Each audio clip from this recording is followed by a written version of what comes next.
Bueno, buenas tardes para todos y todas.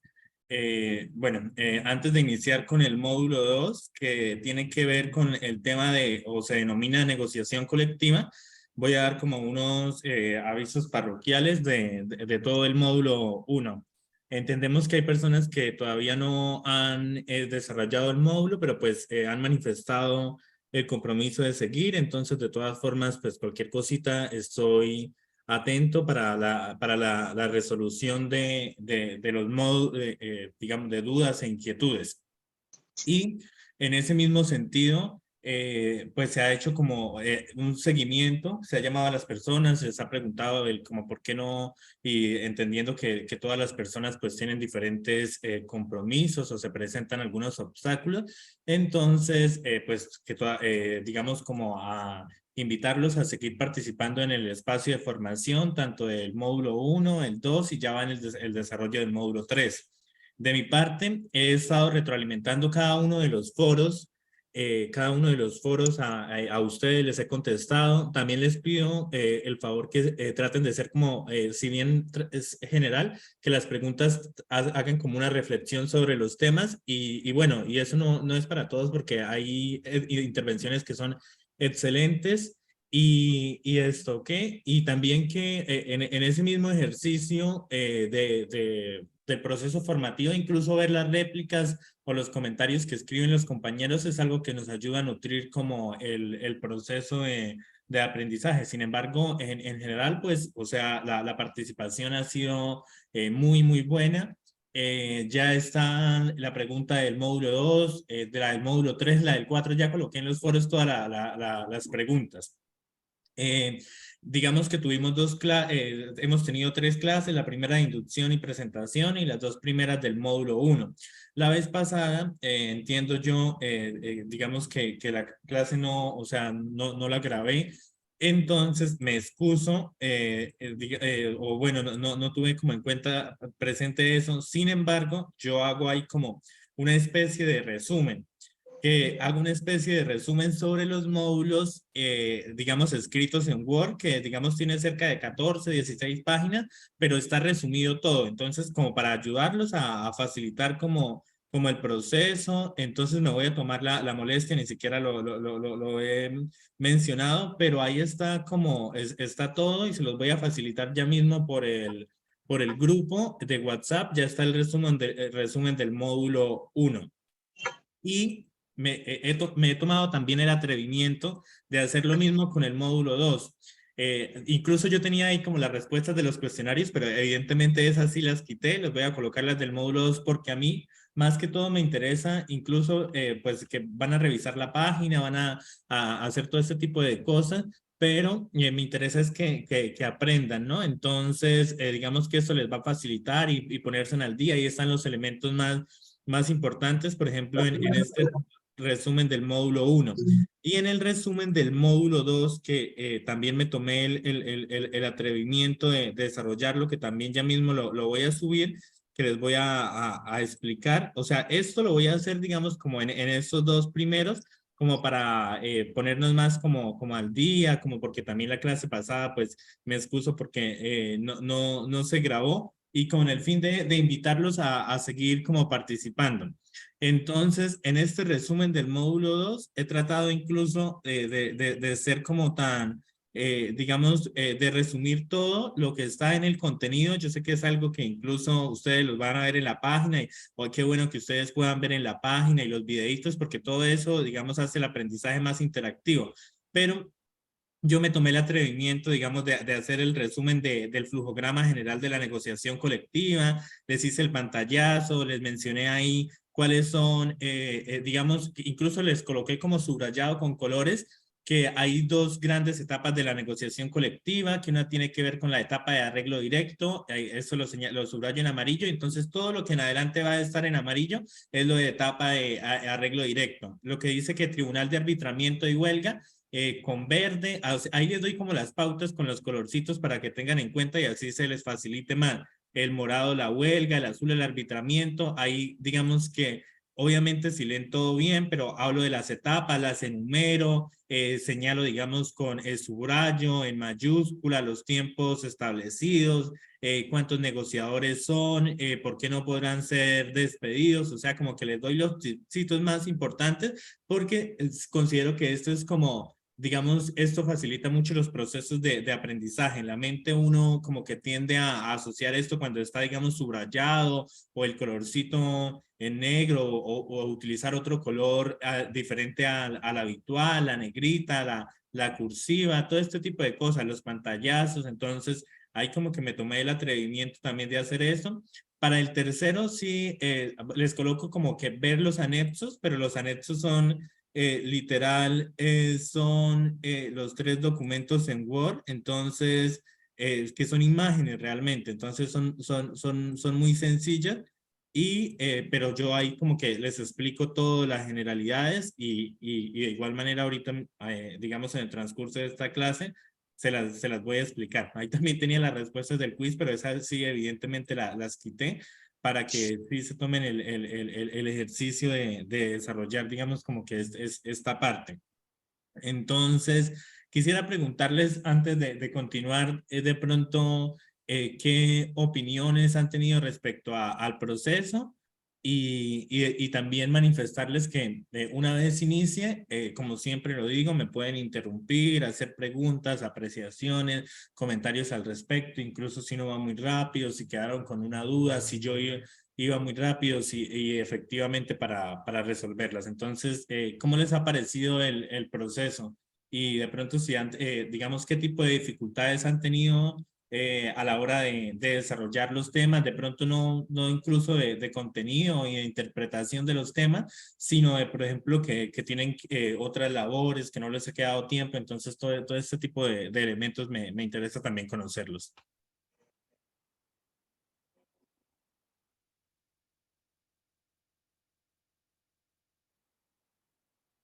Bueno, no sé si alguien tiene...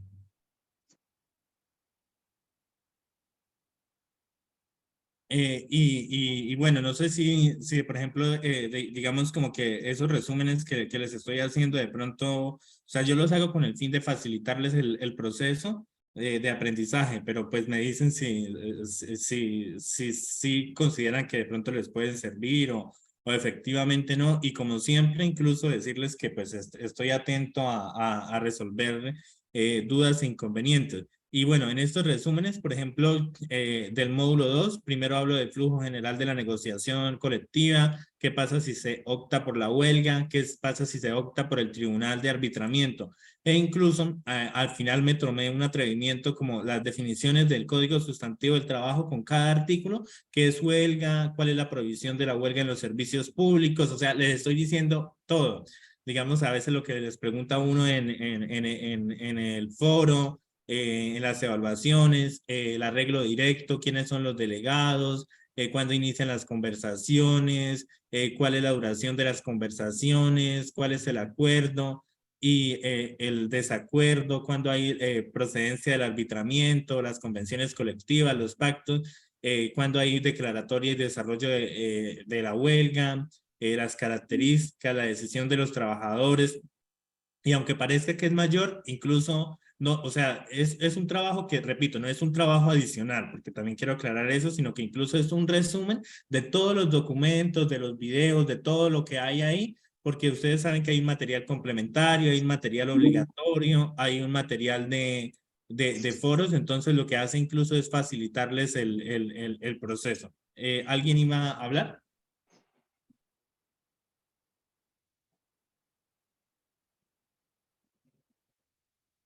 Bueno, entonces, digamos que una vez ya hecho estas apreciaciones, ahora sí voy a proceder al desarrollo de la clase 2. Entonces, bueno, lo primero es decirles que pues empezamos la vez pasada con esos elementos internacionales, digamos desde la Constitución política y los elementos de la jurisprudencia, de la Corte Constitucional, sobre los cuales se sustentan la negociación colectiva, amparado en los derechos fundamentales de la libertad sindical, en los convenios y ratificaciones, en la constitución de la OIT, en la adherencia y de Colombia y la ratificación de estos principios y acuerdos, en las normas que se han emanado desde la jurisprudencia constitucional, bueno, todo este tipo de elementos. Y ya el día de hoy vamos a ver es, digamos, el flujograma general de la negociación colectiva conforme al Código Sustantivo del Trabajo. Entonces, no sé si puedo acá compartir pantalla, como para, quisiera de pronto, aplicaciones acá, espere, como para, es que quiero de pronto intentar compartir el documento en Word para que no nos sintamos como, para que vayamos mirando también en compartir pantalla, creo que es. Resumen módulo 2. Compartir. ¿Están viendo el documento, perdón? Sí. Sí, listo. Entonces, bueno, cualquier cosa me interrumpen porque como estoy compartiendo la pantalla, no puedo ver, digamos, quiénes están ingresando y todo. Pero bueno, básicamente, digamos que el resumen de este módulo 2, que también se los envié, pues habla de ese flujo general de la negociación colectiva en primer lugar, que se sustenta conforme al Código Sustantivo del Trabajo y particularmente el artículo 432, donde se señalan las etapas que deben seguir en un proceso de negociación colectiva. Entonces, digamos que esas etapas empiezan con el establecimiento de un pliego de peticiones, posteriormente hay una etapa de arreglo directo e incluso cuando no hay, digamos, esa etapa de arreglo directo, hay una etapa de tribunal de arbitramiento que puede ser voluntario, obligatorio o la huelga. Después, digamos que cuando hay, digamos, ante esas medidas también se toma, digamos, como otros pasos que tienen que ver con las conversaciones colectivas, donde se pueden definir tanto los pactos colectivos o los laudos arbitrales, dependiendo, digamos, las características y luego la denuncia. Pero bueno, esto es como mostrándoles a grandes rasgos porque ya digamos como que voy a proceder a explicar ello. Entonces, primero decir que digamos que el sistema o el esquema de la negociación colectiva, pues efectivamente, digamos que no permite que se dé lugar a otro sistema de negociación para llegar a un acuerdo laboral. Entonces, digamos que también la determinación de las convenciones colectivas al final, o sea, o producto de las negociaciones tras las negociaciones, lo que van a emanar es un cuerpo legislativos, pues que también en muchos casos, infortunadamente, pues de pronto no corresponde a las necesidades de los trabajadores. Y bueno, y siguiendo también con esa misma interpretación normativa del artículo 432 del Código Sustantivo del Trabajo, se pueden inferir dos grandes etapas de la negociación colectiva. Entonces, la una tiene que ver con el arreglo directo y la otra tiene que ver con el tribunal de arbitramiento y la huelga.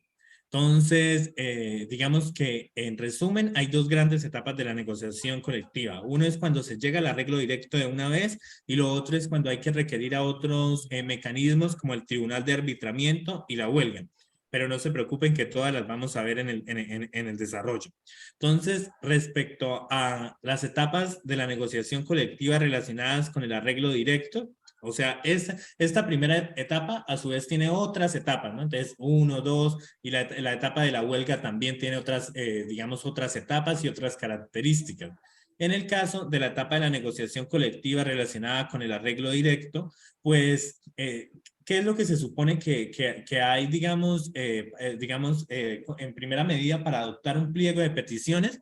Es que en ese proceso de negociación colectiva se va a dar una etapa de comunicación o conversación directa entre las partes involucradas, es decir, entre los representantes de los trabajadores y los representantes de los empleadores.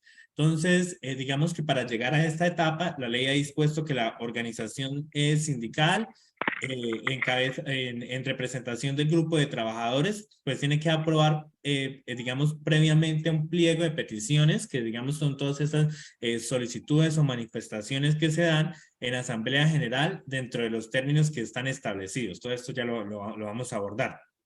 Eh, digamos, este requisito para que se dé esta adopción del pliego de peticiones, que pues efectivamente se haya dado una adopción del pliego de peticiones que deberá presentarse a los empleadores a más tardar 2 meses después. Pero también dentro de todo este proceso, obviamente tiene que haber una designación de unos negociadores, una elección de unos negociadores, de unos árbitros para cuando haya proceso de arbitraje, de la votación de la huelga en los casos de la ley o de las disoluciones, por ejemplo, del sindicato. Digamos que como que todos estos son los requisitos. Y básicamente, ¿qué es el pliego o qué recoge el pliego? Pues el pliego simplemente recoge las condiciones deseadas por los trabajadores y dentro de esas condiciones están, digamos, que es algo que he señalado todo el tiempo reiterativamente dentro de los foros y es las condiciones que van a regir los contratos laborales durante el tiempo de implementación o durante el tiempo de la vigencia. Y solo en relación, evidentemente, con los conflictos de intereses laborales. Entonces, digamos que solamente en relación, evidentemente, con intereses laborales. Respecto a cuántos negociadores harán parte, digamos, de la etapa de la negociación colectiva relacionada con el arreglo directo, pues es importante señalar que todo esto está estipulado en virtud del artículo 432 del Código Sustantivo del Trabajo. Cuando les hago al final el resumen de esas normas chiquitico, o sea, como ustedes saben que la ley se actualiza, por ejemplo, ahí daban un número estipulado, pero ahora dice inexequible, entonces yo les quité todo eso y simplemente les digo cuántas personas hay, si hay deficiencias, o no, porque pues el Código Sustantivo del Trabajo, pues digamos que se emanan todas estas normas o se estipulan, pero pues evidentemente como algunas cosas de la ley, pues hay algunos vacíos y más, digamos, en materia a nivel laboral, entonces ahí como que también señalamos estos aspectos. Importante decir que, digamos que en virtud, retomando del artículo 432, el sindicato o trabajador deberá elegir unos delegados para que estos presenten al empleador un pliego de peticiones. Entonces, esto se designará o se conocerá como básicamente como una comisión. Y esa comisión no es otra cosa que el nombre de los negociadores para que le presenten al empleador ese pliego de aspiraciones o de peticiones, como señalábamos arriba, que debe ser aprobado inicialmente por una asamblea general del sindicato o por la mayoría de los trabajadores de la empresa. Y ya vamos a abordar en qué caso debe ser aprobado por la asamblea general del sindicato o por la mayoría de los trabajadores de la empresa, aunque aclaro que eso en los videos de manera interactiva está y digamos con los recursos pedagógicos está bien especificado. Básicamente, dichos trabajadores no pueden ser despedidos sin justa causa.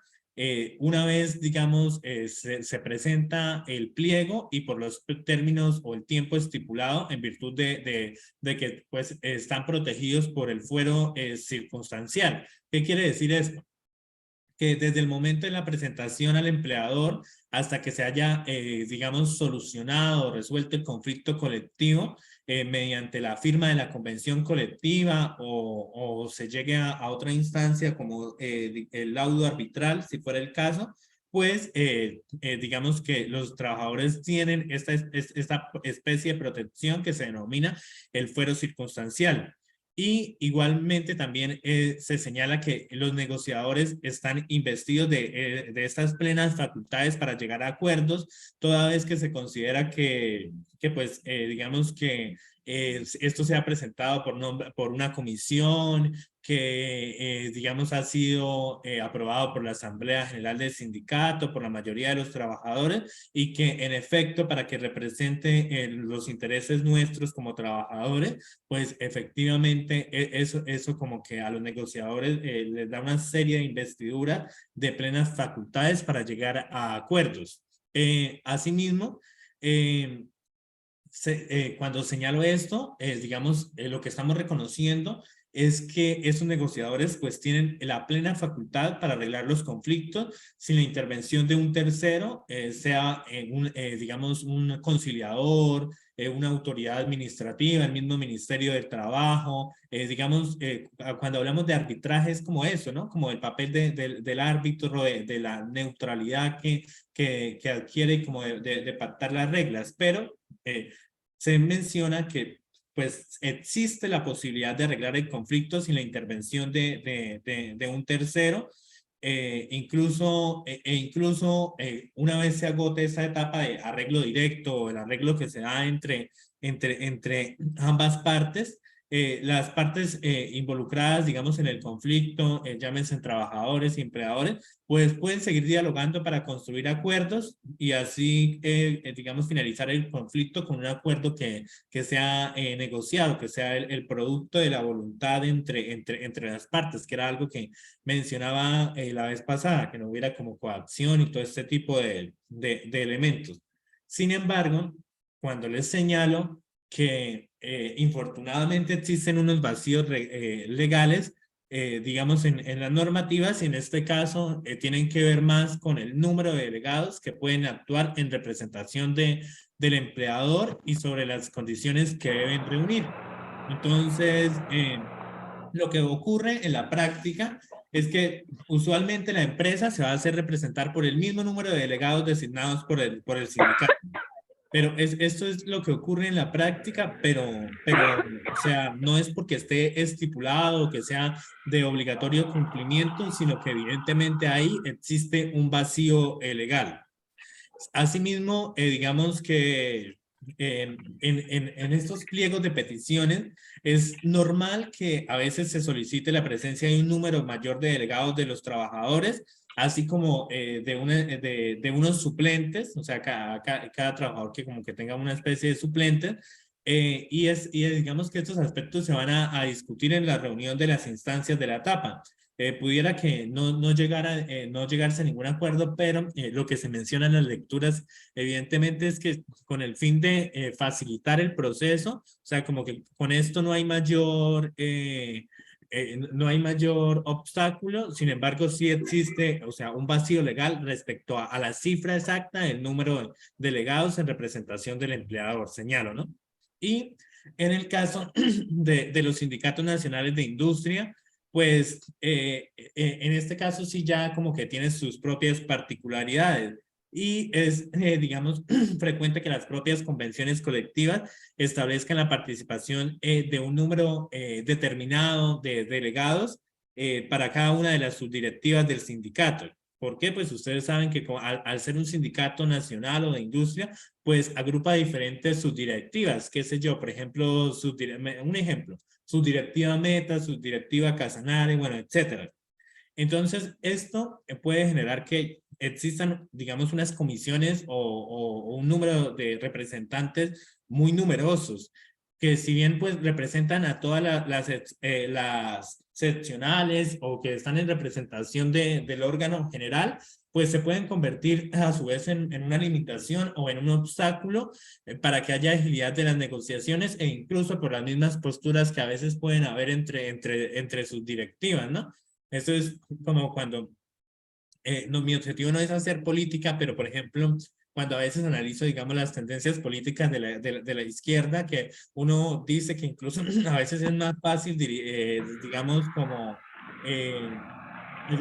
digamos, como que llegar a acuerdos con las mismas personas de la derecha, es porque dentro de la izquierda hay como muchas posturas. Así pasa acá como, o sea, es como aterrizándolo al ejemplo. Digamos, las subdirectivas pueden tener muchas posturas, sí, muchos problemas, muchas características propias. Entonces, eso da lugar a comisiones numerosas y digamos que se puede convertir en un obstáculo para la agilidad de las negociaciones. Sin embargo, pues evidentemente con el esfuerzo se puede llegar a la representación. Sí, muy buenas tardes. Tranquilo. Ay, Es que Zulay tiene el micrófono abierto desde que empezó la reunión, no lo ha cerrado. Ay, sí, perdón, no sé si lo puedas, o ya miro yo, si lo puedo acá. video en miniatura, ¿cómo lo puedo ampliar acá? Vamos en video en cuadrícula. Y esto, no sé si pueden, esperen un segundito, intento, eh, es como estoy compartiendo pantalla, entonces me cuesta trabajo ver este tipo de elementos, pero ya le hago porque sí, pues, entiendo que puede estar, dificulta entonces, Zulay, no, pero ya está silenciada. Eh, Listo, perfecto. Y ahora, entonces, bueno, íbamos estábamos hablando del caso de los sindicatos nacionales o de industria, ¿no? Entonces, digamos, estas limitantes que existen por la representación de las diferentes subdirectivas o comités. Y digamos que acá también se establecen unas reglas de juego con relación a la participación de los asesores de esta etapa.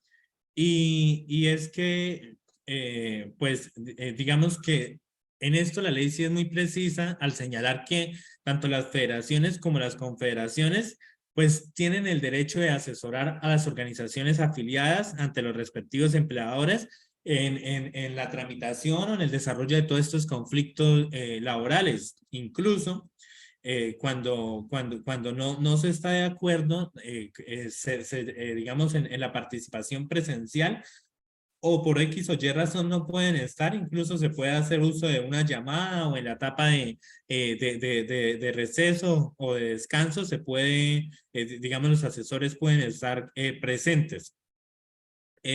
Asimismo, digamos como que otro elemento que va a ser usual es que el empleador va a exigir que se compruebe esa afiliación del sindicato a la respectiva federación o confederación que aspira a ser la asesora en la negociación, ¿no? Entonces, hay que demostrar efectivamente, digamos que pertenece a esa federación o confederación que está apoyando con el asesor, ¿no?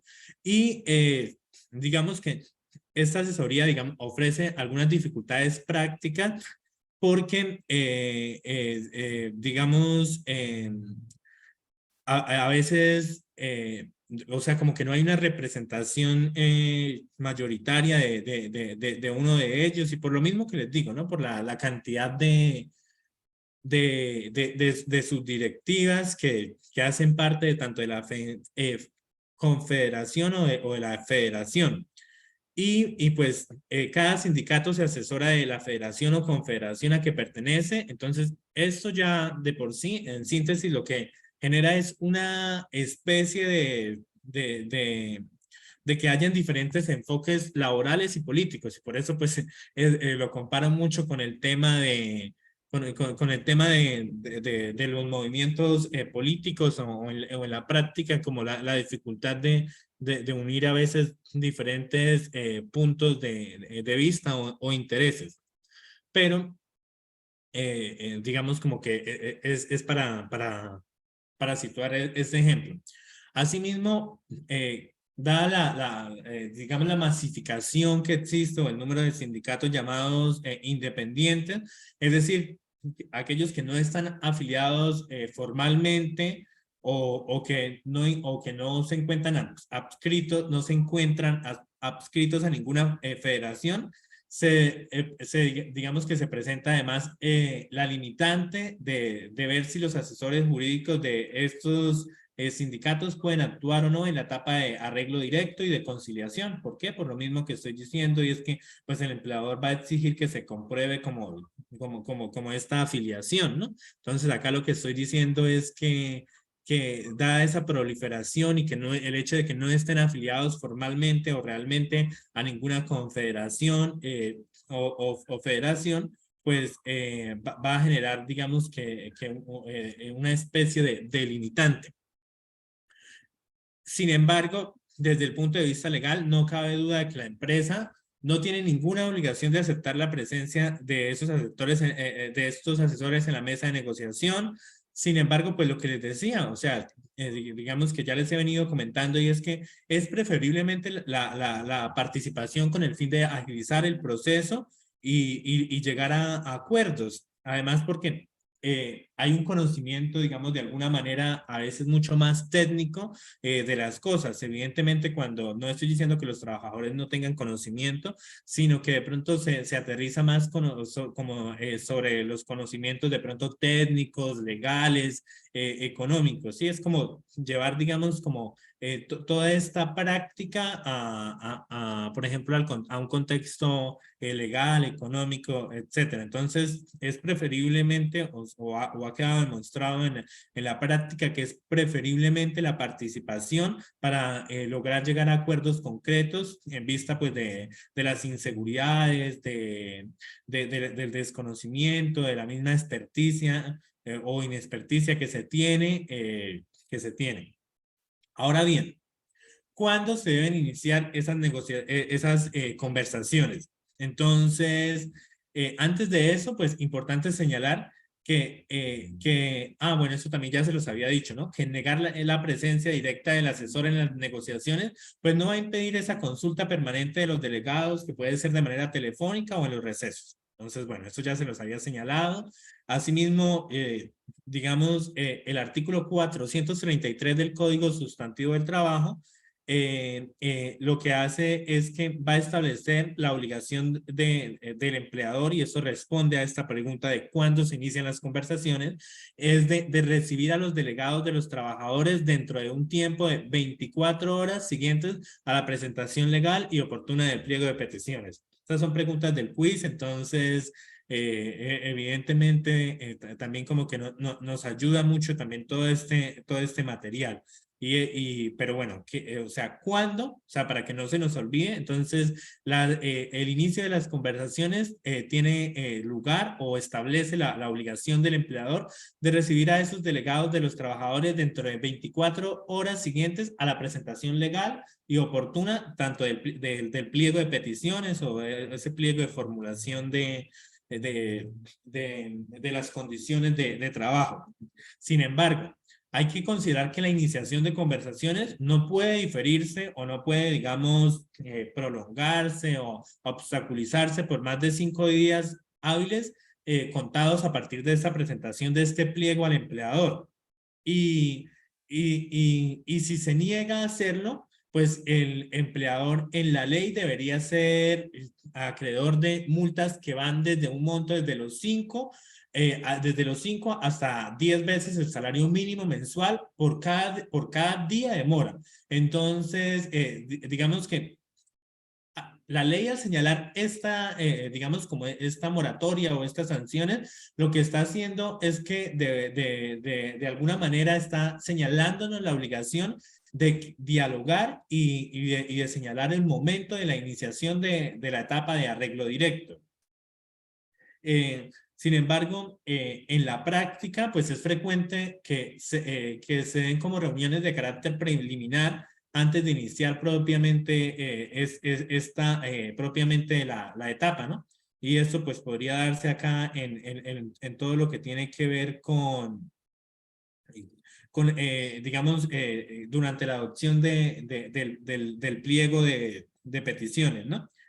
Y digamos que en estos espacios de encuentro se va a definir la mecánica que se utilizará en la negociación. Entonces, cuando hablo de la mecánica, hablo de las características que va a tener, y es cuáles días van a ser los días de reunión, lo que les venía señalando, las horas, los sitios específicos, los permisos que necesitan los representantes de los trabajadores, los viáticos que cuando se solicita, cuando ellos son solicitados dentro del pliego de peticiones, el paso a paso o la metodología, como se analizarán los puntos del pliego y los pliegos con que actuarán, los pliegos, no, los poderes con los que actuarán los representantes durante la etapa de arreglo directo.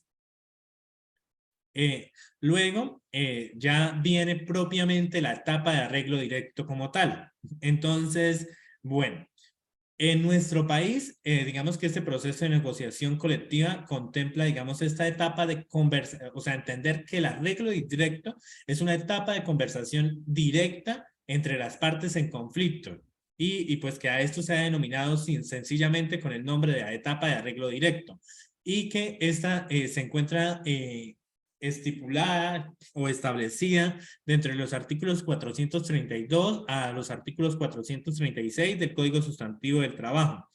Y en el artículo 434 del Código Sustantivo del Trabajo nos dan una definición precisa de la etapa de arreglo directo, entendiéndolo como un medio o un mecanismo de autocomposición en el cual se van a dar esas conversaciones, esos diálogos, esas discusiones de lo solicitado en el pliego de peticiones entre los representantes de los empleadores y de los trabajadores, o en pocas palabras, entre los trabajadores y el empleador. Y estas conversaciones, eso también está muy claro en los elementos que acabé de enviar también, los PDFs que envié, que yo me tomé el atrevimiento de descargarlos y están desarrollados a través de piezas gráficas. Entonces ahí como que te señalan particularmente las fechas. Pero bueno, en todo caso, que quede claro que esas conversaciones pueden durar 20 días calendarios y esos 20 días a su vez pueden ser prorrogables si ambas partes están de acuerdo por otros 20 días. Y si no se pueden solucionar las diferencias, es decir, si efectivamente no hay como una etapa de arreglo directo total, entonces las partes deben suscribir un acta final. Y en esa acta final lo que van a hacer es como van a indicar los acuerdos a los que han llegado y las diferencias o las limitaciones que persisten sobre los acuerdos, ¿sí? Y, bueno, eso también ya lo había señalado. Entonces, se indicarán con precisión los acuerdos parciales si los hubo y por qué, o sea, digamos, cuál es la importancia de identificar todos estos elementos, es que estas actas se deberán entregar al Ministerio del Trabajo y digamos como para la regulación y los pasos posteriores. Asimismo, desde el punto de vista regulatorio, es importante señalar que el arreglo directo se concibe en el marco de un conflicto de intereses, de este conflicto de intereses o estos conflictos, digamos, económicos que existen entre las colectividades organizadas de trabajadores y de los empleadores. Entonces, importante considerar acá que la etapa de arreglo directo representa pues la más clara manifestación en el sentido de cuando se quiere resolver un problema o un conflicto de tipo laboral, de que pues las partes lleguen a un acuerdo a través de una negociación colectiva donde se pacten las condiciones de trabajo. Y esto, digamos que ha sido ratificado por la jurisprudencia de la Corte Constitucional. Un ejemplo de ello es la sentencia T-648 del año 1999, donde la Corte Constitucional no solamente, o sea, digamos, la sentencia que se dio a través valga la redundancia, de esta sentencia de la jurisprudencia, fue que debía ordenarse el reinicio de todos los contratos de una serie de afiliados a una organización sindical, porque no contaban con un contrato de trabajo y que habían sido desvinculados.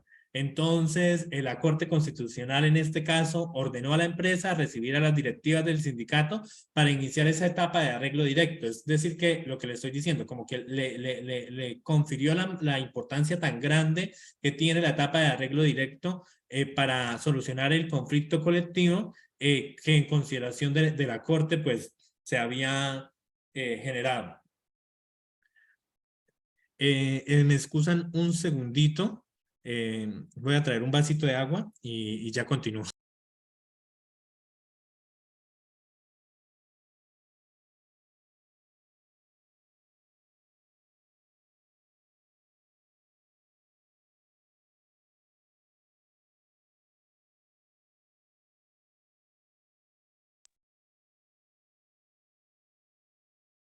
Bueno, y digamos que ese fue como recapitulando el elemento que arriba señalo que es el elemento 1.1, es decir, las etapas de la negociación colectiva, pero que están relacionadas con el arreglo directo.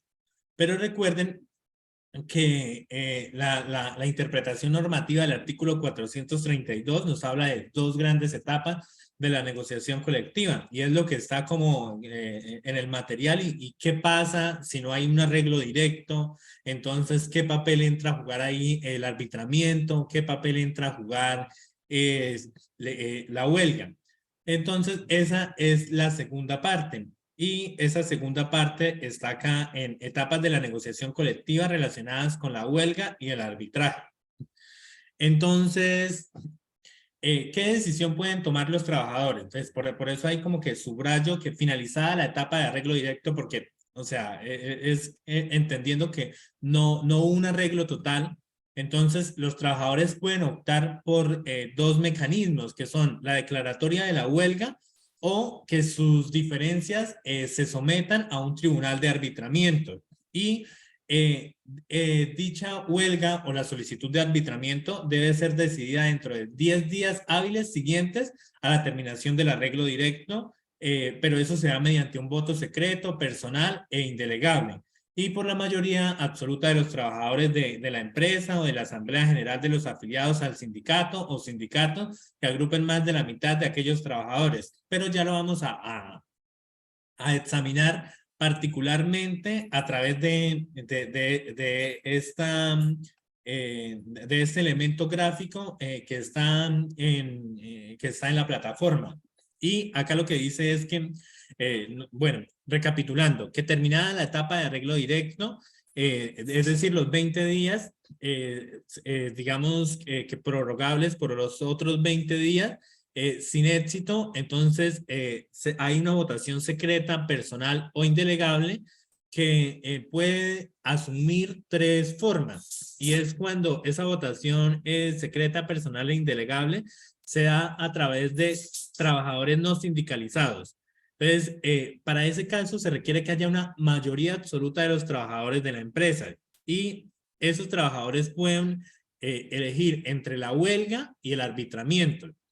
Pero en el caso de que haya, digamos, esa votación secreta por parte de sindicalizados y que esos sindicalizados pues representen la mayoría absoluta de la Asamblea General del sindicato, ¿qué quiere decir esto? Que tengan la mitad de los trabajadores sindicalizados más uno, como señala el artículo 444 del Código Sustantivo del Trabajo, pues también se puede elegir entre la huelga y el arbitramiento. Entonces, digamos como que estos dos elementos podrían optar tanto por la huelga como por el arbitramiento.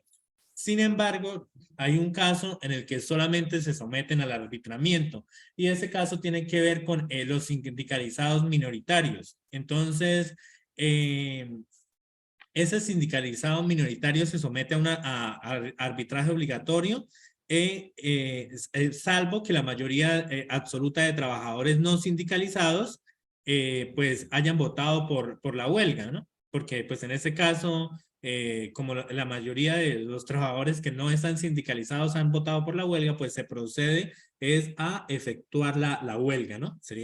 Vendríamos acá, a este elemento que estoy señalando.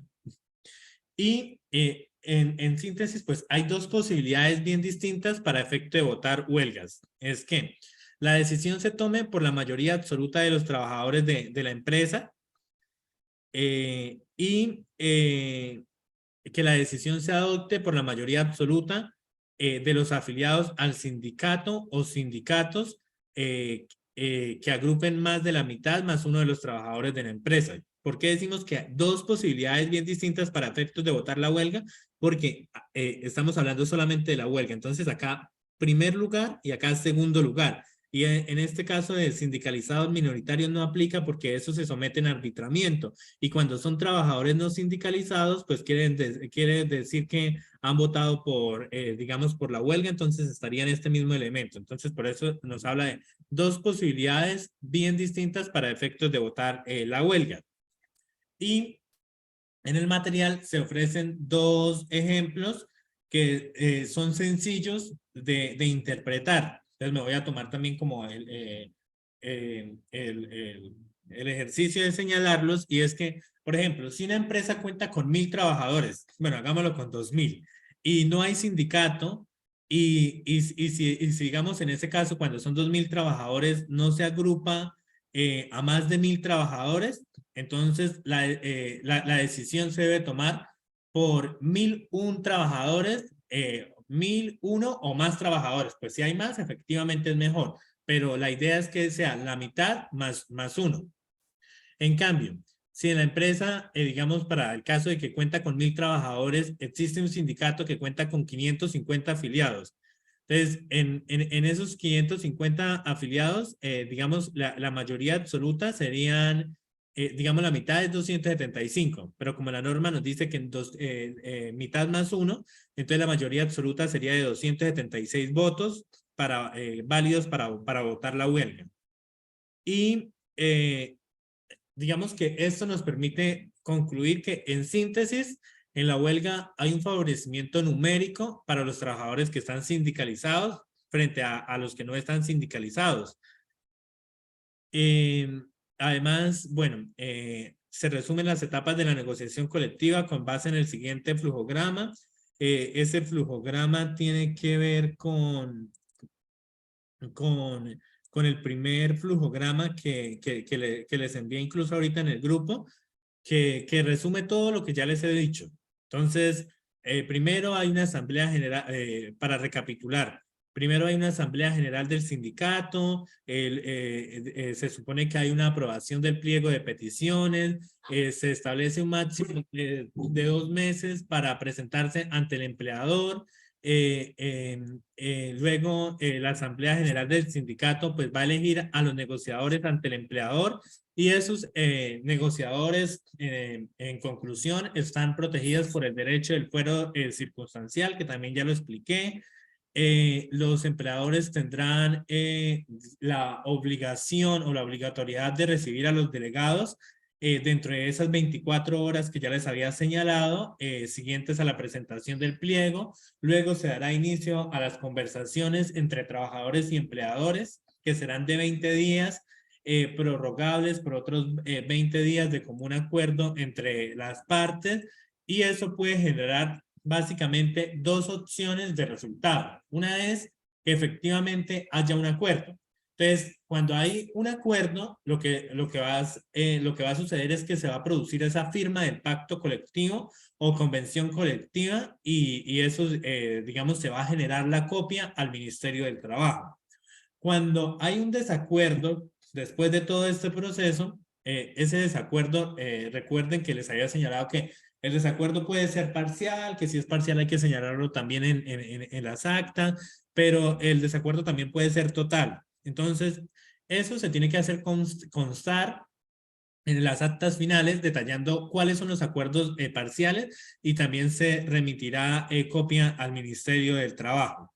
Ahora, cuando hay los acuerdos, pues el pacto colectivo evidentemente representa la voluntariedad de los trabajadores no sindicalizados, mientras que la convención colectiva, que recuerden la vez pasada la abordamos como aquel instrumento donde se dictan las normas que harán de regir el contrato de trabajo por un tiempo determinado. Digamos que se recoge, digamos, considerando que los trabajadores son sindicalizados. Ahora bien, si hay un desacuerdo y ese desacuerdo persiste, entonces los trabajadores pueden a su vez votar dentro de los 10 días siguientes.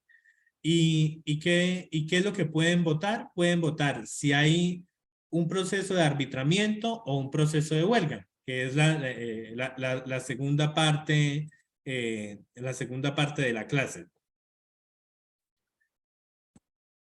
Entonces, esperé.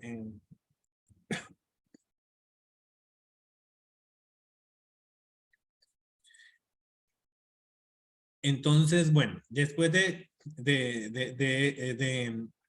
elegir entre el arbitramiento y la huelga, pues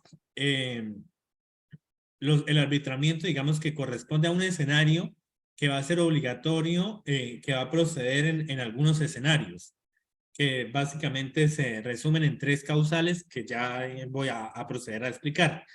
Y la huelga se podrá adelantar luego de 2 días hábiles a partir de la declaratoria.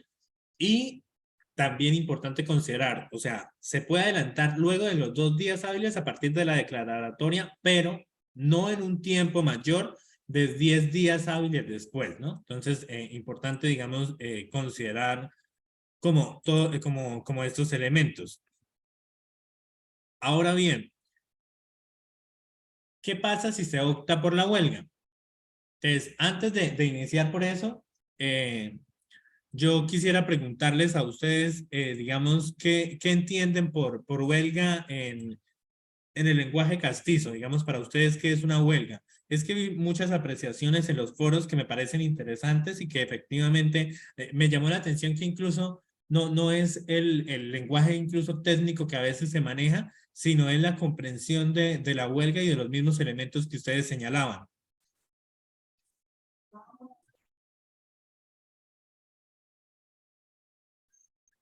Bueno, entonces, eh,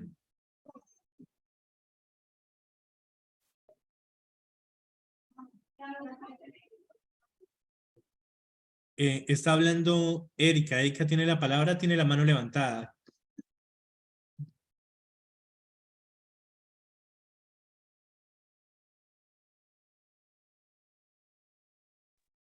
Aló, ¿me Sí, escucha? sí, te escucho.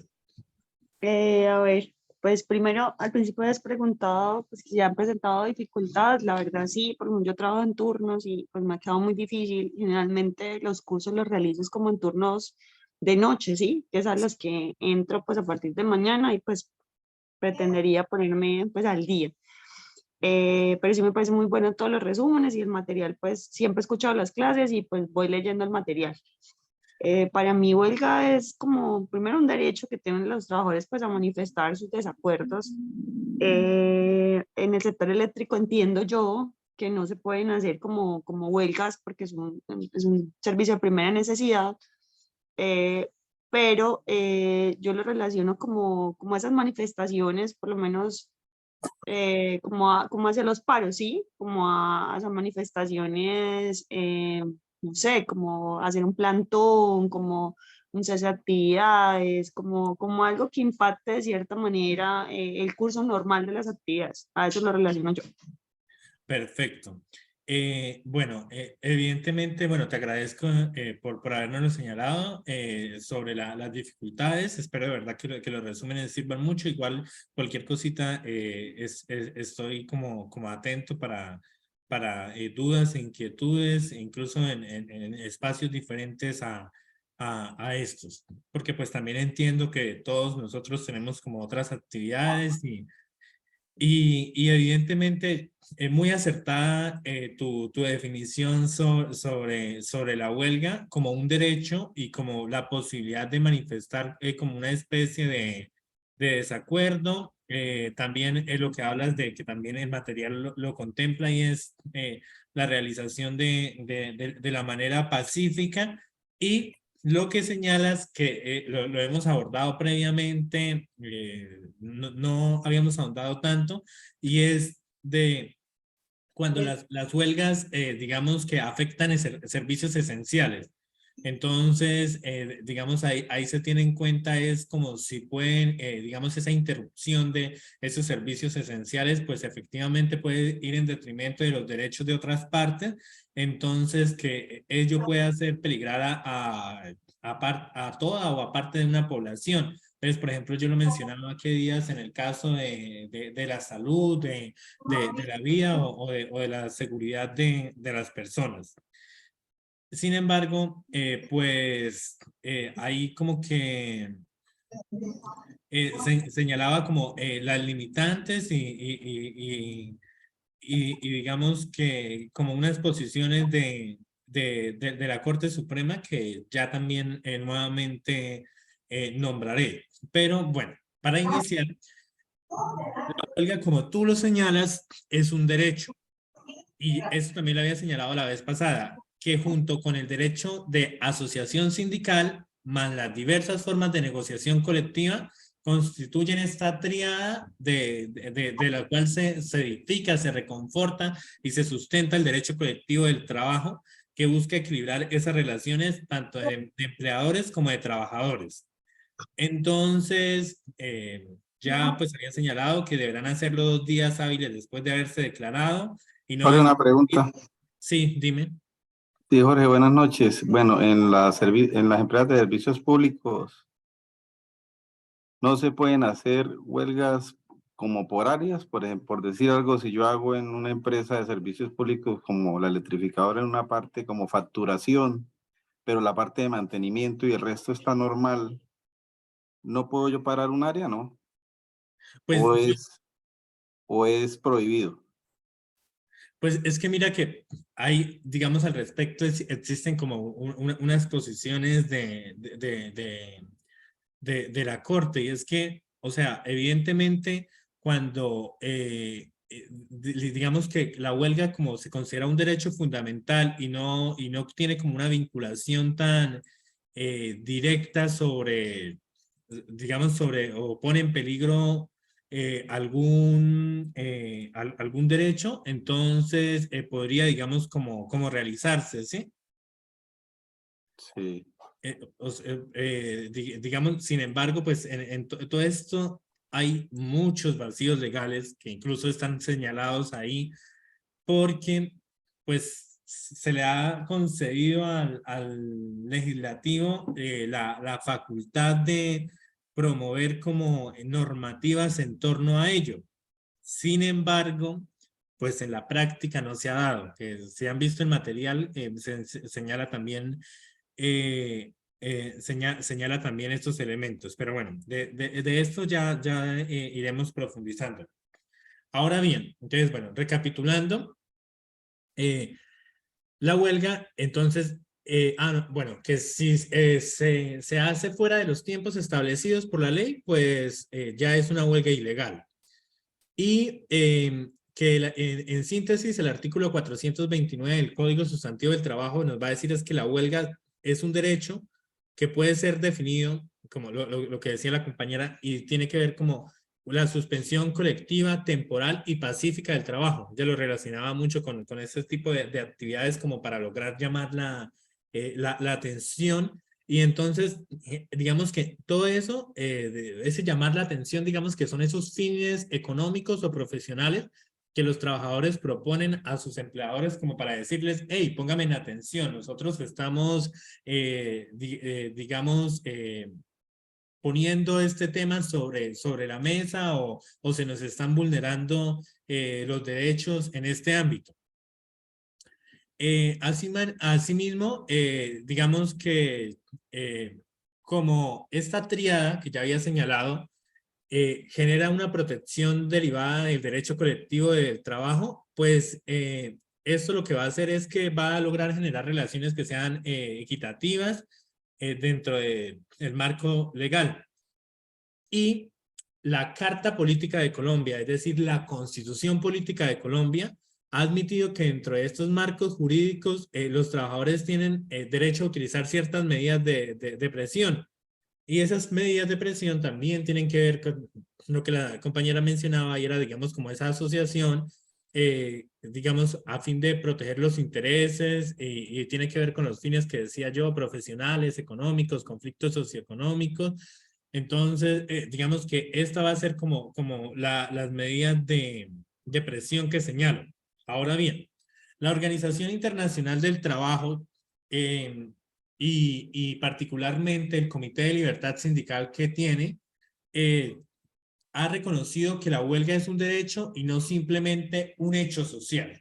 Entonces hay que partir de ahí. O sea, no solamente es el acto que se dio para poner en coyuntura o en relieve un aspecto social, sino que hay que partir de que es un derecho.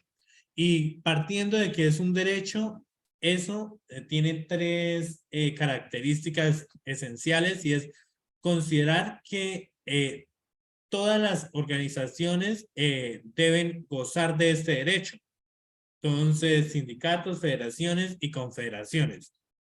Asimismo, pues sí habla de estos criterios restrictivos o delimitantes de esas categorías de trabajo, de trabajadores que sí pueden ser privados de este derecho y respecto a esas limitaciones al ejercicio. Sin embargo, esas limitaciones legales al ejercicio no deben ser excesivas. Entonces, eso tiene que ver con lo que usted dice. También hay que ver con lo que el compañero mencionaba, y es como propender por estrategias que busquen que, digamos, esas limitaciones no sean excesivas y que de alguna manera, pues, se esté garantizando el derecho a la huelga. Además, toda vez que si se es estratégico, pues no se está poniendo en peligro lo que señalaba la vida o la seguridad de las personas.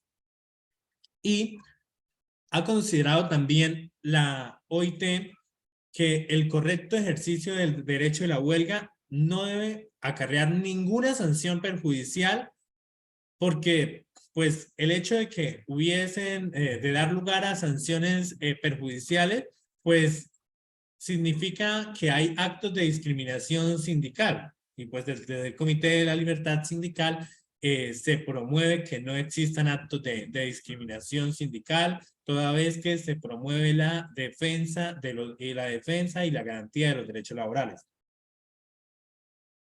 Ahora, digamos que este ejercicio lo hacemos también, que vamos considerando, y tiene que ver mucho con lo que vimos la vez pasada, y es ir considerando, digamos, cómo el marco internacional nos faculta, cómo la misma Constitución, cómo el Código Sustantivo del Trabajo, y cómo la jurisprudencia nos faculta. Entonces, empezamos acá como, esas son las consideraciones que tiene la Organización Internacional del Trabajo. Acá, desde la Constitución Política de Colombia, también hay un reconocimiento del derecho de la huelga, pero también de las limitaciones. Y entonces, ese ámbito de acción del derecho de la huelga sí se vio incrementado con la expedición de la Carta Política de 1991 respecto a la Carta Política de 1886 y el tema de la huelga. Hubo alguien que colocaba en el foro, y que es parcialmente cierto, y es que, digamos, como que de pronto no ha avanzado la normativa en eso. Y yo les decía que sí ha avanzado aun cuando existan vacíos. Cuando existan, digamos, vacíos de este tipo, sino que pues tiene que ver mucho con también la pregunta que me hacían la vez pasada, y era por qué, o sea, por qué aplicaban los derechos o los servicios públicos esenciales. Y pues yo les respondía también como en el ánimo o en pro de garantizar también los derechos de esas partes que se pueden ver limitadas toda vez que la acción de la huelga limite sus derechos o el acceso a los mismos. Entonces, digamos que el término genérico que se ha dado de servicios públicos actualmente presenta, digamos, una clasificación que tiene que ver con el orden social, el acceso a servicios públicos de origen o connotación domiciliaria, qué sé yo, luz, gas, agua, comerciales e industriales y esenciales. Y básicamente en el artículo 56 de la Constitución Política se garantiza el derecho de la huelga, pero sí se dice que salvo en los servicios públicos esenciales definidos por el legislador, que es el vacío que yo les digo, porque lo que se menciona ahí es que no claramente una prohibición, sino que salvo en esos servicios públicos esenciales, la ley deberá reglamentar este derecho. Entonces, eso también tiene que ver mucho con la pregunta que yo les hacía ahí más allá también en el foro, de decir porque son derechos fundamentales, incluso es que algunas personas lo colocaran y es por la incapacidad, o bueno, no incapacidad, o de pronto la falta de voluntad que ha tenido el legislador para reglamentar este derecho. Ya vamos a ver en cabeza explícitamente de quién está esta responsabilidad. Entonces, básicamente la limitación al derecho de la huelga, basada en esta definición de esas ciertas actividades como los servicios públicos esenciales, pues tiene en síntesis una forma, una manera mediadora de resolver esa pugna de derechos que confluyen, que es lo que les estaba diciendo, entre ambas partes. Entonces, de un lado, pues efectivamente, en pro de garantizar el derecho de los trabajadores para hacer efectivas las reivindicaciones laborales, o las reivindicaciones, bueno, porque también habíamos abordado eso, ¿no? Que las reivindicaciones incluso pueden ser de origen social y económicas, pero también las de nosotros como usuarios, que toda vez que se suspenden, pues digamos, las labores habituales, podemos perjudicarnos en el acceso a dichos derechos. El artículo 56, básicamente, entonces, de la Constitución Política va, digamos, que mostrar una reserva legal estricta en materia de huelga.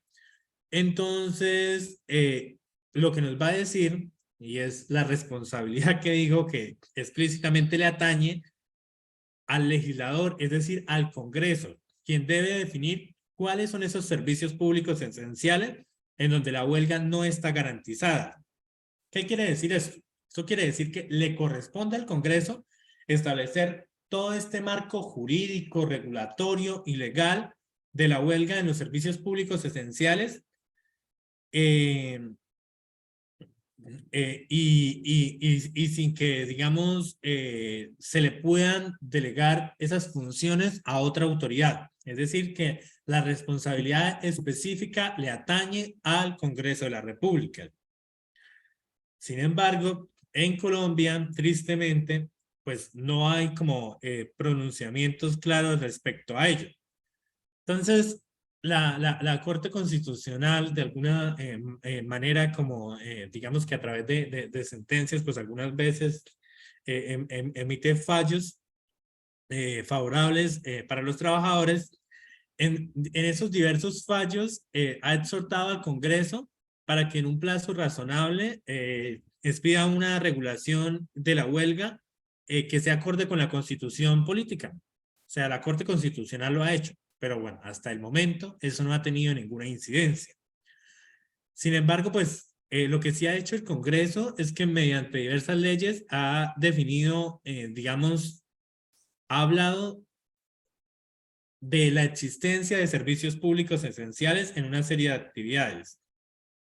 Entonces, habla de las actividades que tienen que ver con los servicios financieros, con las de los servicios públicos domiciliarios, que ya los hemos tratado, los primeros los financieros, los de la banca central, financieros, pero desde la banca central, ¿no? Es decir, desde el Banco de la República.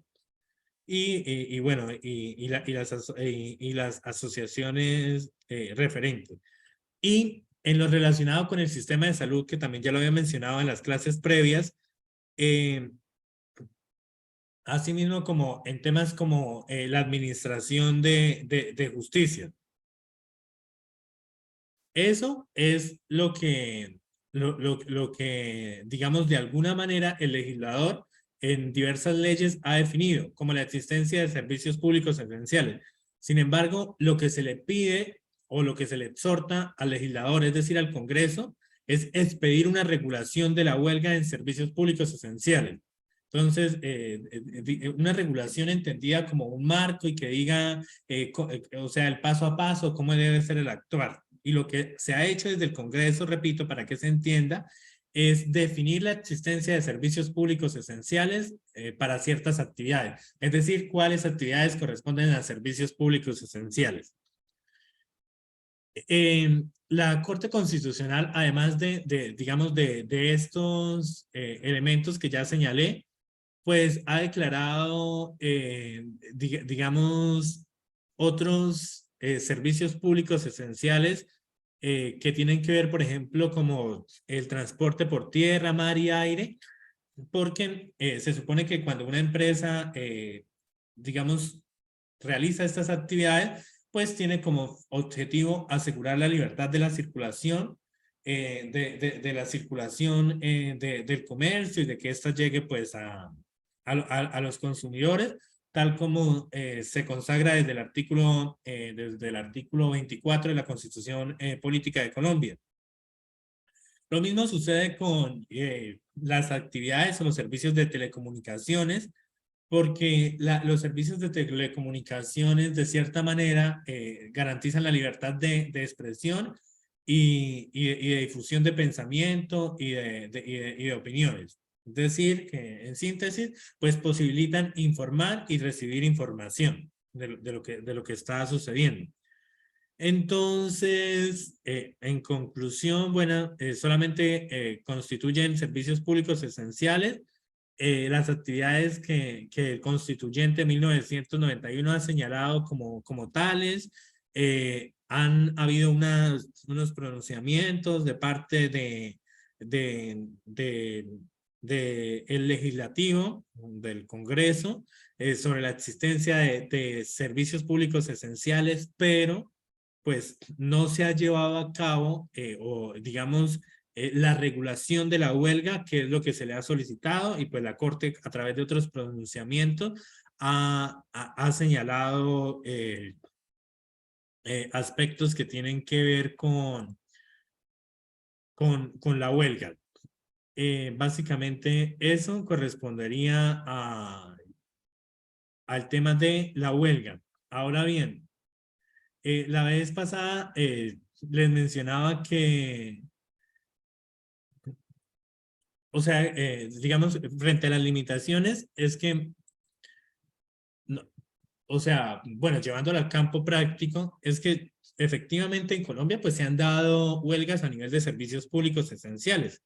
Por ejemplo, algunas veces cuando hablo de servicios domiciliarios, pues cuando se hacen huelgas en lo que tiene que ver con el tema de recolección de basura, por ejemplo, por parte de los trabajadores de la empresa Aguas de Bogotá S.A., o en el servicio público, porque recuerde que acabo de mencionar lo de los servicios públicos de transporte de Avianca, y entonces básicamente como que eso ha dado lugar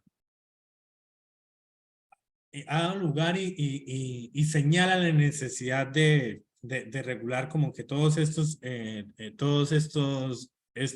elementos.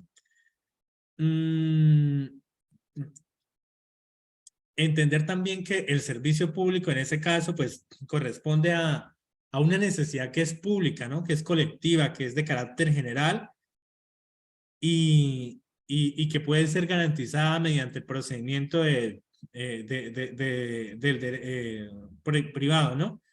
Y entender en términos castizos que los servicios públicos pues vienen a representar aquellas necesidades colectivas que tenemos, como por ejemplo la salud, el transporte, las telecomunicaciones, la electricidad, el suministro de agua, entre otros, que deben ser garantizadas y protegidas por el Estado, y de ahí pues la regulación.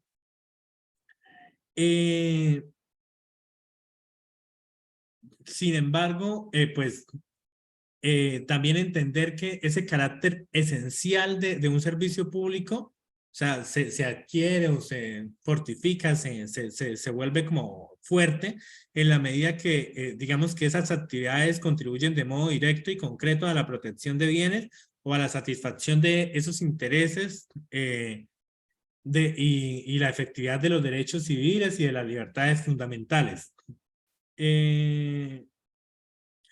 Entender también que, o sea, el origen que tienen los servicios públicos y básicamente, bueno, que la connotación de esenciales, pues, hace referencia a que satisfacen necesidades básicas de los individuos de la población y pues, por ejemplo, una vez digamos, como que señalaría ahí como los domiciliarios, como el servicio de agua, bueno, lo que decía, pero también hacen parte de los servicios esenciales otros que han sido enumerados por la legislación, como por ejemplo la defensa nacional, que haya seguridad pública, que haya acceso a la justicia, ¿no? Entonces, también hay que entender, digamos, como la complejidad o todo el contenido de lo que abarca la definición de servicios públicos esenciales en Colombia. En el artículo no, perdón, en la ley 142 del año 1994, en el artículo número 1, se dice que digamos que los servicios públicos esenciales aplican a servicios públicos domiciliarios de acueducto, alcantarillado, aseo. Se habla también de energía eléctrica, de distribución de gas combustible, de telefonía fija pública básica, de telefonía local en el sector rural y de actividades que realicen las personas prestadoras de servicios públicos. En dicho artículo, pues también digamos, no, en el artículo 1 también de la Constitución Nacional, perdón, también se consagra, y eso también tiene que ver con por qué se deben como respetar, y es que Colombia es un Estado social de derecho que está organizado en forma de una república que es unitaria, que es descentralizada, que se supone tiene autonomía de las entidades territoriales, que es democrática, participativa, que es pluralista, que está fundada en el respeto de la dignidad humana, en el trabajo y en la solidaridad de las personas. Y en ese mismo sentido se habla de la prevalencia del interés general. Entonces, toda vez que todos estos elementos se habla de por qué se garantizan sobre los servicios públicos.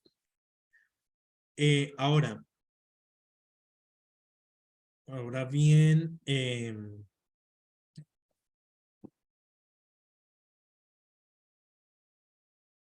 perdón. Otro elemento, digamos, como importante es que yo aplico, o sea, ahora que el compañero hace como, como el paralelo con las dependencias del sector eléctrico, la Corte Suprema ha emitido, digamos, como unas sentencias, por ejemplo, para el sector salud, que lo mencionaba la vez pasada, y que toda vez que la huelga es un derecho fundamental, no está prohibida en todo el sector. Entonces, eso también yo lo asociaría mucho con el análisis que hacía el compañero. Y en el caso del sector salud, pues lo que la Corte ha dicho en palabras textuales, que digamos que no está prohibida la huelga, sino estricta y exclusivamente en aquellos servicios cuya interrupción verdaderamente ponga en peligro directo y evidente la salud o la vida misma de las personas. Entonces, entonces digamos que eso es como para señalar eh, que no se restringe la huelga en toda una actividad, sector o estructura, sino únicamente, por ejemplo, en la prestación de esas actividades, sectores o estructuras o segmentos encargados de prestar servicios esenciales a la comunidad. Entonces, digamos que ahí como que le daría un poco la razón con base en los pronunciamientos que conozco sobre la salud al compañero, ¿no? Pero obviamente especificando desde que no se ponga en peligro la vida de las personas. ¿Y qué pasa? Bueno, ya como para dar digamos, paso al último tema es qué pasa si se opta por el tribunal de arbitramiento. Entonces, si se opta por el tribunal de arbitramiento, permítanme acá un segundito, es que como hoy estoy solito yo, entonces estoy manejando la plataforma acá al tiempo. Y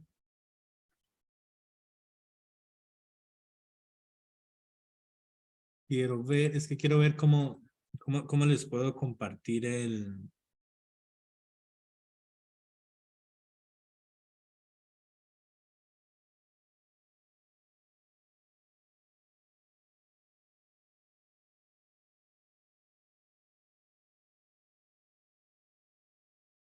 Quería ver, pero ¿cómo les puedo compartir pero no me sale. Espera a ver si intento acá. Un segundito.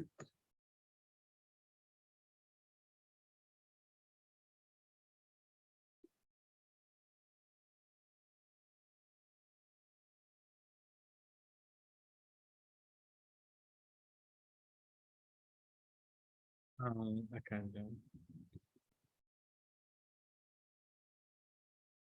Dejar de compartir. Listo. Sí, tenía que dejar de compartir, perdón. Esto voy a abrir módulo 2. ¿Qué pasa si se opta por el tribunal de arbitramiento? Bueno, ese es el, el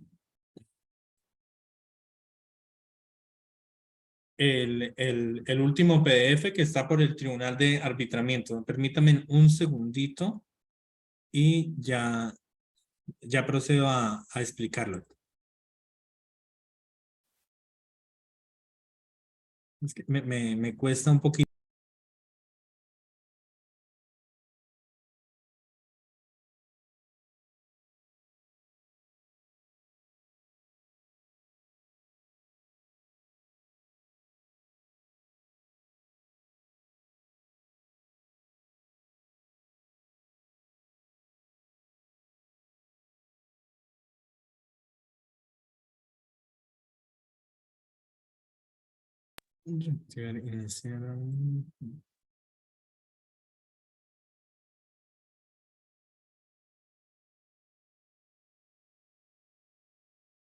Es que quiero ver cómo les comparto no sé si les sale el PDF y si se opta por el tribunal de arbitramiento, ¿les sale o no?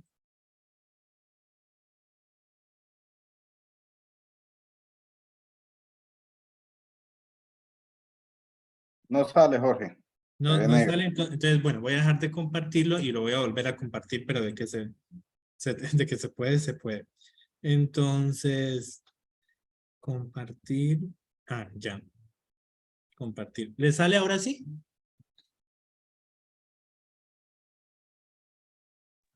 Sí. Listo, perfecto, muchas gracias. Es que esto siempre toma... Bueno, Sí. ¿cuándo se opta por el tribunal de arbitramiento? Entonces, bueno, antes de empezar con ello, ese también se los envía así como subrayado y todo. Además porque pues son 7 páginas y se los envié señalado. Entonces, bueno, antes de eso, pues definir que el arbitraje, que ya había mencionado, que es como un mecanismo alternativo de solución de conflictos. Lo estaba relacionando con un partido de fútbol, ¿no?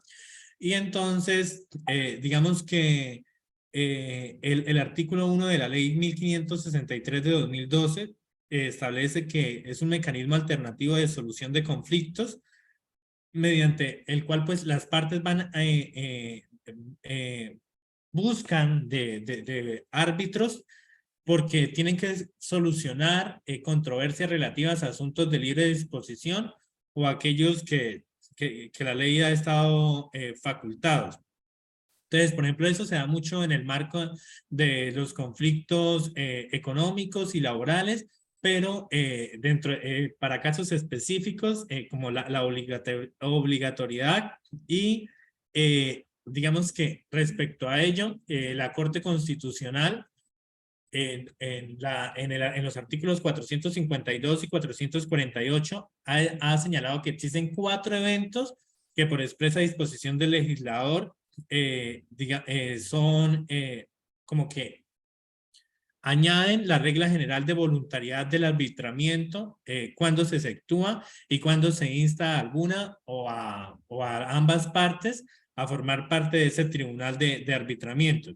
Entonces, los 4 son, primero, los conflictos colectivos de trabajo que se presenten en servicios públicos esenciales y que no se pueden, digamos, arreglar mediante un acuerdo directo. Entonces, ahí inmediatamente hay que ir a un tribunal de arbitramiento obligatorio. Pero también se puede dar en conflictos colectivos de trabajo cuando los trabajadores opten por el arbitramiento, ¿no? Y no por la huelga, conforme pues a lo que ya había señalado, que el artículo 444. También se puede dar cuando los conflictos colectivos de trabajo en sindicatos minoritarios, cuando digamos que la mayoría absoluta no optó por la huelga. Y asimismo, el último mencionaba es que, ahí no me quedó guardado, pero el último era, acá está. Cuando terminada la etapa de arreglo directo no se haya logrado un acuerdo entre el empleador y los trabajadores, luego de los buenos oficios que asume, digamos, la Comisión de Concertación de Políticas Salariales y Laborales. Entonces, la Corte Constitucional ha señalado que en ese caso, si no se logra un acuerdo entre el empleador y los trabajadores, pues efectivamente hay que ir al tribunal de arbitramiento. Entonces, en efecto, cuando se termina la etapa de arreglo directo y no hay un acuerdo total, lo que ya les había dicho, los trabajadores votan y si de la votación optan por someter las diferencias al tribunal de arbitramiento, el conflicto se debe resolver por este medio. Y digamos, eso implica que el procedimiento arbitral tiene como un paso a paso, un esquema. Entonces, ese esquema, pues, se desarrolla siguiendo varios parámetros. Entonces, el parámetro 1 tiene que ver con la constitución del tribunal.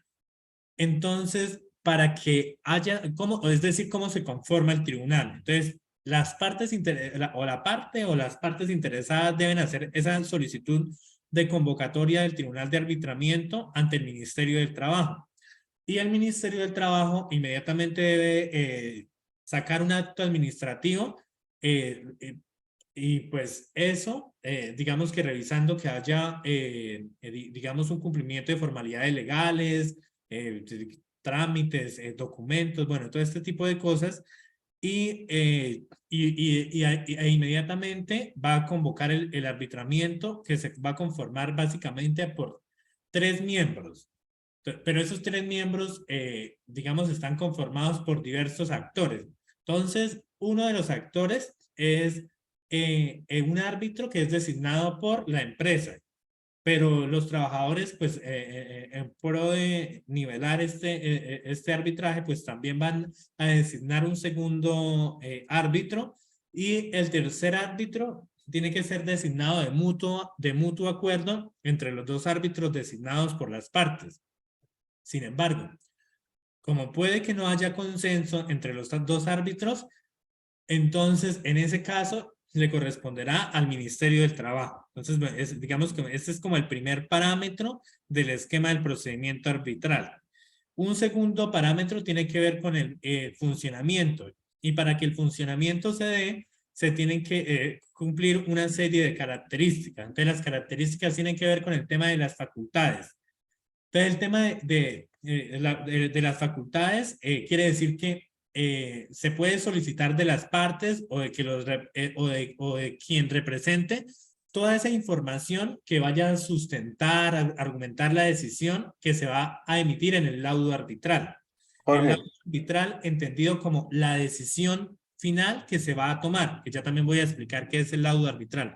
Creo que alguien iba a intervenir. Sí, Jorge, yo, Fernelli. Dale. ¿Quién le hace fiscalización a los árbitros? ¿Quién los audita o quién está Pues, pendiente de cómo actúa cada uno? Pues se supone que digamos, ese es el papel del Ministerio del Trabajo, ¿no? Entonces, ese es el papel del arbitraje. Pero esto... Pero no es esto peligroso que al estar uno pactando con una empresa con poder, el árbitro y el ministerio siempre tenga más Sí, como que haya afinidad con el empleador. sí, como que esté más se desbalancee la Sí, situación. de una parte. Pues en ese sentido, también la Corte Suprema ha explicado la institución del arbitraje en materia laboral. Entonces, ahí lo que ha hecho la Sala Laboral de la Corte Suprema de Justicia es que, digamos o sea, lo que explica es básicamente es que es un mecanismo alternativo para la resolución de conflictos, que el arbitraje pues va a ser de carácter jurisdiccional, temporal, excepcional, que va a haber como un principio de voluntariedad o de libre rehabilitación, y entonces ahí como que va a empezar a hablar de todos esos elementos, pero digamos que también hay como unas reglas de funcionamiento y procedimiento a las cuales deben someterse las disposiciones procesales, ¿sí? Entonces que impiden también como eso mismo como ese mismo peligro, ¿no? Al respecto también hay digamos, como una serie de normas que rigen y que la misma jurisprudencia ha señalado. Sin embargo, pues entiendo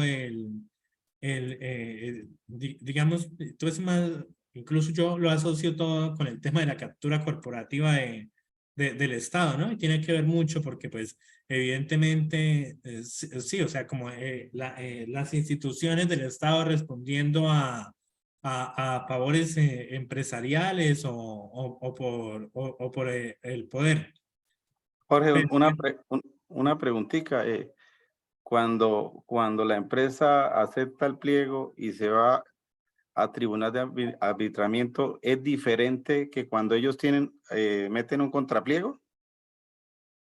¿Ya dejan ver otras pretensiones o no, pues es que cuando se acepta pliego? el, el pliego, o sea, digamos que es una como una etapa o sea, es que, bueno, Decisoria. o sea, es que el contrapliego digamos, como una figura que se utiliza como para eliminar todos esos acuerdos que se han llegado, ¿no? Sin Ajá. embargo, ahí lo que se explica es que realmente no debería ser así, sino que lo que debería buscar es como remedar, digamos, las fallas sobre las cuales se ha incurrido. Sin embargo, el contrapliego, pues normalmente, digamos que actúa como una especie sí, como a veces de renuncia a todos esos elementos, porque pues como, o admite que existen como ciertos errores o limitantes, ¿sí? Entonces, como que ahí ya entraría como a cobrar bastante vigencia es el elemento del contrapliego. Sin embargo, por ejemplo, los contrapliegos se pueden presentar también de ambas partes, ¿no? Entonces, por lo menos el patronal ha sido considerado,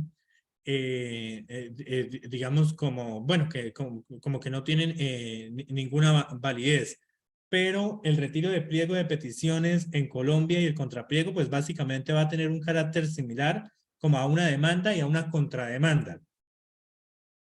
O sea, como que lo que se busca es como quitar los efectos o las características que ha tenido el otro. Sin embargo, pues los efectos del contrapliego o más se han dado más que todo o sea, no le entiendo en la pregunta porque los entiendo yo desde las denuncias del empleador. Usted me habla desde el mismo caso porque lo otro es el retiro del pliego de peticiones y se presenta otro pliego. Sí, no, yo hablo desde cuando la empresa hace un contrapliego. O sea, nosotros. Ah, ok, ahora sí. Sí, no. Entonces sí tiene que ver con todo lo que le estaba diciendo. Y es que, pues en efecto, sí, el contrapliego patronal en Colombia, pues efectivamente es inútil.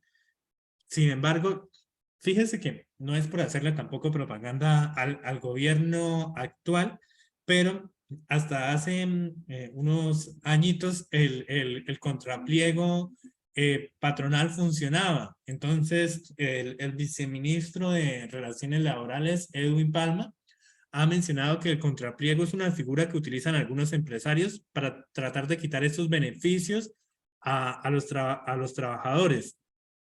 Y digamos que ellos se han parado un poco en el tema que tiene en pronunciamientos de la Corte, ¿no? Y bueno, o sea, esto es como, digamos que este pronunciamiento se debe a que pues los contrapliegos se han convertido en una herramienta para impedir pues el avance de los derechos y se volvió como una especie de propaganda de los empresarios y sus abogados. ¿Para qué? Pues para hacer incumplimiento a las actualizaciones convencionales. Entonces como que lo que están haciendo es evitando estas ganancias sindicales y pues el cumplimiento de los derechos laborales. Pero repito, pues no, o sea, mi objetivo no es hacer publicidad política, sino que es lo que ha sucedido y en efecto pues era un peligro que existía, que existía al respecto. Bueno, Gracias, Jorge. bueno, habiendo mencionado también eso, en lo que tiene que ver con el segundo parámetro de funcionamiento, pues, bueno, ya había mencionado desde las facultades de solicitar toda esa información que va a nutrir el laudo arbitral, es decir, la decisión arbitral, pero también para digamos, el tribunal de arbitramiento y para que el funcionamiento se dé de manera correcta, se tendría que dar un quórum y es que y el quórum se entiende como la asistencia total de todos los árbitros designados. También debe haber un término para fallar. ¿Qué quiere decir que haya un término? O sea, una periodicidad de tiempo para emitir el fallo, que es un término de 10 días hábiles, los cuales pues esos 10 días hábiles se empiezan a contar desde una vez se integra el tribunal. Pero también las partes acogidas en el principio de la autonomía y de la autonomía de la voluntad o la voluntariedad que tienen, pues pueden libremente pactar o ampliar el plazo. Asimismo, la decisión, que era lo que les decía, que la decisión básicamente lo que el término técnico conocemos como el laudo arbitral, tiene que haber, digamos, una decisión. Y en esta decisión, básicamente, los árbitros deciden sobre las controversias que las partes no han logrado acordar en la etapa de arreglo directo, es decir, por las cuales se fue al procedimiento de arbitramiento sin que ello implique que se afecten los derechos o las facultades que la Constitución colombiana, que las leyes, que la misma jurisprudencia han reconocido sobre las partes. Es decir, que el fallo debe resolverse únicamente en torno a las peticiones realizadas y luego de eso se tiene que notificar el fallo. ¿Y qué implica que se debe notificar el fallo? Que se debe, digamos, como hacer una reunión presencial entre las partes, pero también se puede hacer mediante comunicación escrita. Y bueno, otra cosa como para terminar, entonces, es que el laudo arbitral, o sea, en síntesis, tiene como objetivo resolver una controversia que ha sido sometida por las partes a la decisión de un tribunal arbitral. Que esta decisión se plasma en lo que se denomina, en la decisión que se denomina laudo arbitral, la razón por la cual ahí como que se dan a entender cuáles son los alcances del mismo y es como de obligatorio cumplimiento. En un laudo se van a decir como, digamos, lo que las partes pueden encomendar sus conflictos a la decisión de unos árbitros, es decir, puede ser unos jueces privados, lo que es una manifestación, pues, de manera lógica de la autonomía de los negocios. El legislador en ciertos casos puede autorizar las partes a resolver sus controversias mediante un mecanismo distinto desde las funciones de la jurisprudencia. Otras veces se puede ser la ley quien impone el arbitraje a los particulares para permitir, digamos, que se permita llegar a acuerdos sobre los conflictos de intereses especiales. Pero digamos, en todos los casos hay que entender que el arbitraje tiene un carácter que es negocial y contractual, o sea, que adquiere como una especie de contrato y que es como una especie de negocio. Y digamos que finalmente otra definición que se da del laudo arbitral es no solamente la decisión, sino o un fallo, ¿sí? En un sentido de un acto mediante el cual se resuelve y se pone fin a una disputa. Entonces, más allá de si el laudo es firme o definitivo, tiene que tenerse en consideración que mediante este se concluye un único y concreto proceso arbitral, ¿sí? O sea, no es que sea algo que esté respondiendo a algo de carácter macro o general, sino, repito e insisto, sino a algo que tiene que ver más con un único y concreto proceso arbitral que se está llevando a cabo. Y bueno, ya, o sea, en síntesis, la definición, aparte de la definición comentada, pues que tiene que haber quórum, uno va, digamos, de los árbitros, y ya. Hay unas definiciones que en el resumen les presento en la parte final, pero son con lo mismo que ya he dicho y ya lo que hago yo es profundizar como cuándo se prohíbe la huelga en servicios públicos, cuáles son las actividades, cuándo hay arreglo directo. Eso fue como algo que me tomé, no estaba en el material, pero me tomé como el atrevimiento como de profundizarlo como para que tengan idea de la normativa. No sé, ¿alguien quiere intervenir?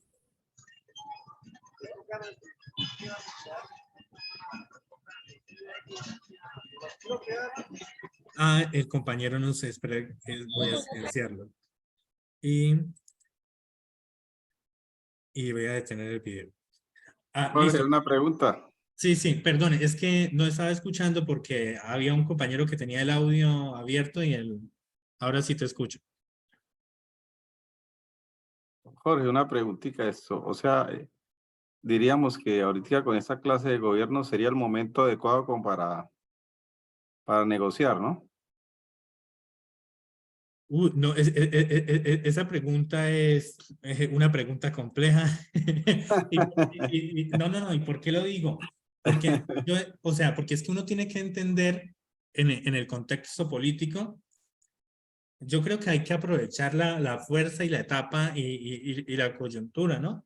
Pero uno tiene que entender que uno también tiene que remar en esa dirección y buscar los acercamientos, los encuentros, todo este tipo que se den todo este tipo de mecanismos, porque si uno no lo hace, efectivamente el gobierno pues de pronto, o sea, tampoco lo va a hacer, y no hablo específicamente incluso por el gobierno, sino porque hay que entender que el gobierno, entendido como el Estado en un sentido amplio, es la conformación de poderes. Y pues nosotros llevamos siglos de poderes y incluso las estructuras del mismo Ministerio de Trabajo son complejas, las direcciones territoriales. Entonces lo que hay es que movilizarnos y de pronto como aprovechar el momento político, los aliados y todo este tipo de cosas como para hacer elementos de incidencia, ¿sí? Pero pues hay que hacer una muy buena lectura política además que los cambios son, o sea, incluso también sin el ánimo de defender al actual gobierno, pero aun cuando a veces se tenga la voluntad de hacer cambios, los cambios son graduales por las mismas estructuras de poder que existen en el Estado. Y no estoy hablando de este gobierno en específico, sino lo difícil que es llegar a hacer cambios. Entonces hay que empezar a gestar los espacios de incidencia política, de acercamientos, qué sé yo, foros, reuniones, bueno, todo este tipo de cosas. Aprovechar incluso el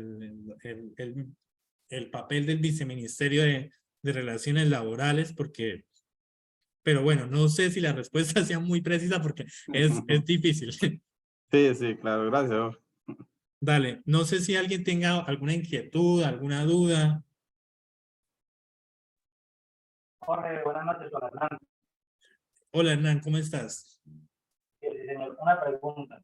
En el caso de llegar al laudo arbitral, ¿influye mucho, por ejemplo, en un punto que esté en el pliego, que sea económico? ¿Influye en la decisión de los árbitros el buen desempeño o rendimiento que ha tenido la empresa económicamente, llegado a que ellos se reúnan y miren la postura? Porque la empresa siempre va a decir, no, yo no tengo dinero, no tengo plata, pero sea, teniendo las cifras claras, y más que son empresas de servicio público. Por eso hay una cosa que es importante dentro de la negociación colectiva y tiene que ver con efectivamente la información financiera, pero evidentemente influye de parte y parte. Por eso hay una parte de los parámetros que estaba mencionando donde decía que el brindar la información precisa va a nutrir la decisión o el fallo del laudo arbitral. Entonces, a este tipo de información es a la que nos referimos, información socioeconómica, técnica, que evidentemente van a influir sobre la decisión o el fallo. Ok, listo, gracias. Listo, perfecto. No sé si exista otra preguntita. Hoy sí nos echamos las 2 horitas.